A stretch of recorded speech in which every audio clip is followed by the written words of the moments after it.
మామా ఏం మచ్చా? నీకు భరించలేనంత బాధ వస్తే ఎవరితో చెప్పుకుంటావు మామా? ఇంకెవరితో చెప్పుకుంటాను మచ్చా? మా అన్న గణపయ్యతో చెప్పుకుంటాను. అన్నా? మన తండ్రి శివయ్యకి గణపయ్య కొడుకైనప్పుడు మనకి అన్ననే కదా అర్థమా? అవును మావా. గణపయ్యనే తండ్రిగా భావించే వాళ్ళు కూడా ఉంటారు. ఒక్కొక్కరు ఒక్కొక్కలా పూజిస్తారు. సరే, బాధ వస్తే గణపయ్యకి చెప్పుకుంటున్నావు, ఒకవేళ ఆయన పట్టించుకోపోతే? భక్తుల బాధలను వినడానికి ఆయన అంత పెద్ద చెవులు పెట్టుకుని రెడీగా ఉండేది. పట్టించుకోకుండా ఎట్టుంటాడో?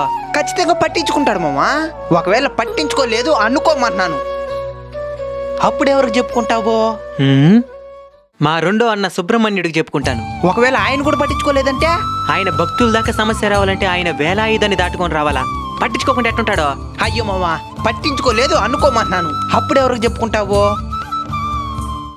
మా మేనమామకి చెప్పుకుంటాను. మేనమామా? అమ్మవారికి ఎంకన్నా అన్న అయినప్పుడు మనకి మేనమామనే కదా అర్థమా? అవును మామో, మాటలు బాగానే నేర్చుకున్నావే. ఆయన దగ్గర నేర్చుకునింది. సరే, ఆయన కూడా నీ బాధలు పట్టించుకోలేదనుకో, అప్పుడేం చేస్తావు? ఆపద ముక్కుల వాడు అనాథ రక్షకుడు అని ఊరికే అనలేదు ఆయన్ని. ఎన్నిసార్లు చెప్పేది నీకు? అనుకో అంటున్నాను. నా తండ్రి శివయ్యకి చెప్పుకుంటాను. ఆయన కూడా పట్టించుకోలేదంటే? రాక్షసులకి సైతం వరాలనిచ్చేటంత కరుణామయుడు నా తండ్రి. అలాంటిది బిడ్డని పట్టించుకోకుండా ఉంటాడా? పట్టించుకోలేదు అనుకోమంటున్నాను, ఇంకెవరికి చెప్పుకుంటావు? మా అమ్మకి చెప్పుకుంటాను. ఆమె కూడా పట్టించుకోలేదనుకో. అమ్మ ప్రేమ అనంతం, అమ్మ కోపం విధ్వంసం.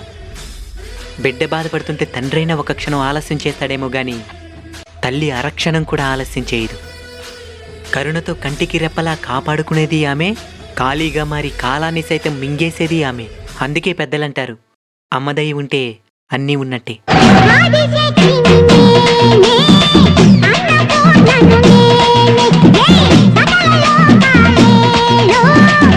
దసరా శుభాకాంక్షలు.